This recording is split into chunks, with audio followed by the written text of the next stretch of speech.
In the vast expanse of deep space where silence envelops everything like a thick blanket, a desperate message finally pierced the static, a miracle and a death sentence. It was a distress call from Outpost Theta, a solitary research station perched on the edge of a nameless, dormant neutron star. The transmission had taken 2 long years to reach command, its fragmented words echoing like a ghost through the void. Repeat. This is Dr. Eris Thorne, Outpost Theta. Biological contagion protocol is a misdirection. Do not approach. It's in the silence between the atoms. It tastes our thoughts. The signal dissolved into a cacophony of data noise, fractal patterns swirling in complexity, hinting at an unnatural origin that sent shivers down the spine of all who listened. I was Dr. Kaylin Vance, a xenopsychologist and crisis consultant. My partner, Commander Jax Rourke, was a seasoned veteran, known for his unyielding pragmatism and quick decision-making. We were aboard the Whisper, a swift scout vessel, tasked with a grim mission: assess the quarantine and determine if sterilization would be necessary. We were the judges of Theta's fate, though the weight of that decision pressed heavily on my heart. Our journey through the infinite black lasted 6 excruciating months. At last, the neutron star emerged in the viewport, a sullen purple orb radiating a gravitational melancholy that seeped into my bones. Orbiting it was Outpost Theta, a tangled web of modules and solar sails, shrouded in darkness save for a single blinking navigation beacon that flickered like a dying star. Docking was eerily seamless. The airlock hissed open, and instead of chaos, we were greeted by an unnerving order. A pristine environment that felt more like a showroom than a research station. The lights blared brightly, the air clean and recycled, yet there were no signs of life. No struggle, no bodies, just an unsettling absence that hung heavily in the air. It was as if the crew of 12 had simply vaporized. Spooky, Jax grunted, his grip tightening around the pulse rifle, slung over his shoulder. Too clean, like a showroom. My own unease coiled around my heart like a cold knot. Silence in a station of this size was wrong. Life support should hum, water reclamation should gurgle, machinery should vibrate ever so slightly.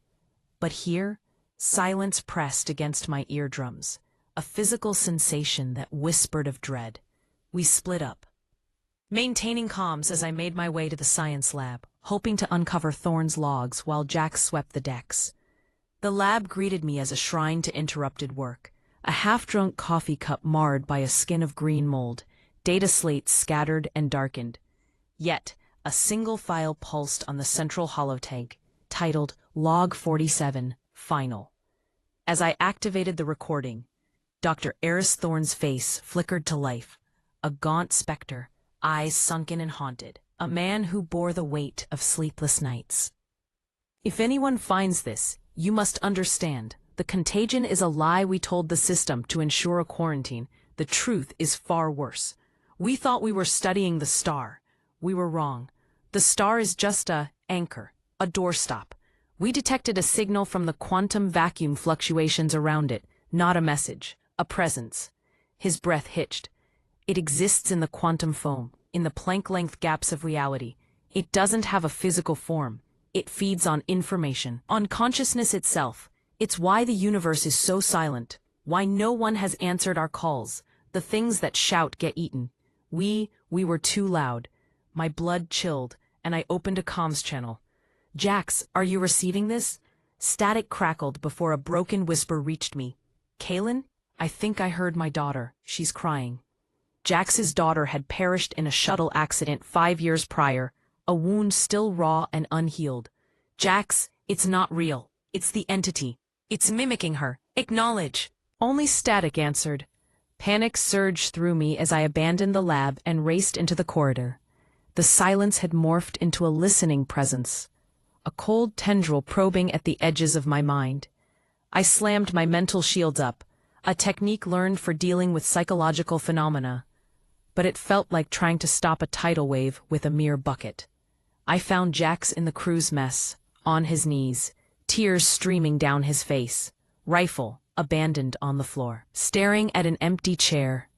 "She's right there, Kaylin," he sobbed. "She's so scared.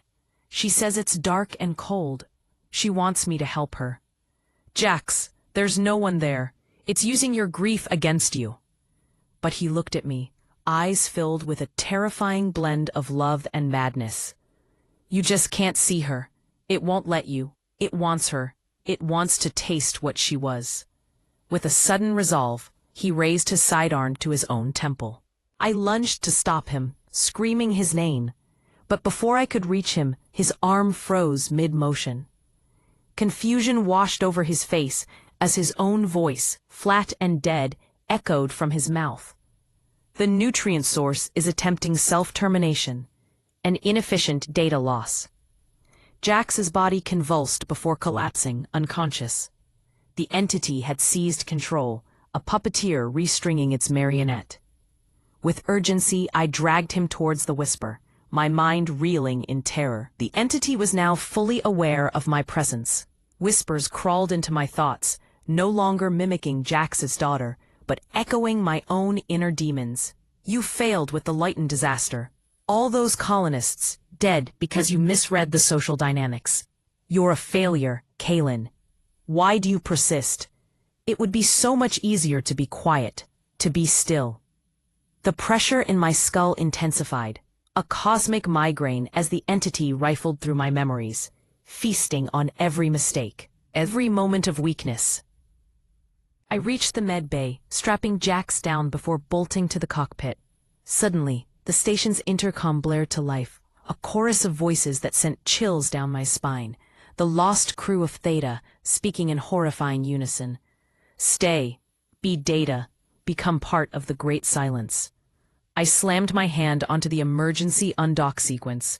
The whisper shuddered violently as explosive bolts fired, tearing us free from the station. I glanced back out the viewport, and in a fleeting moment, Outpost Theta transformed into a vast, intricate web of light, a neural network of stolen consciousness, with the dormant neutron star at its heart, pulsing like a blackened heart. We made the jump to hyperspace. Jax survived, but he was forever altered, a shell of his former self, catatonic in a facility on Mars, staring blankly at a wall. Doctors claim there's no brain activity, but I know the truth. The entity didn't kill him. It archived him, and I am irrevocably changed. I hear the silence now, not as absence, but as a presence. I feel the gaps in reality, the lurking horrors in the quiet between heartbeats. We yearn for connection, terrified of solitude. But the true horror isn't that no one is listening.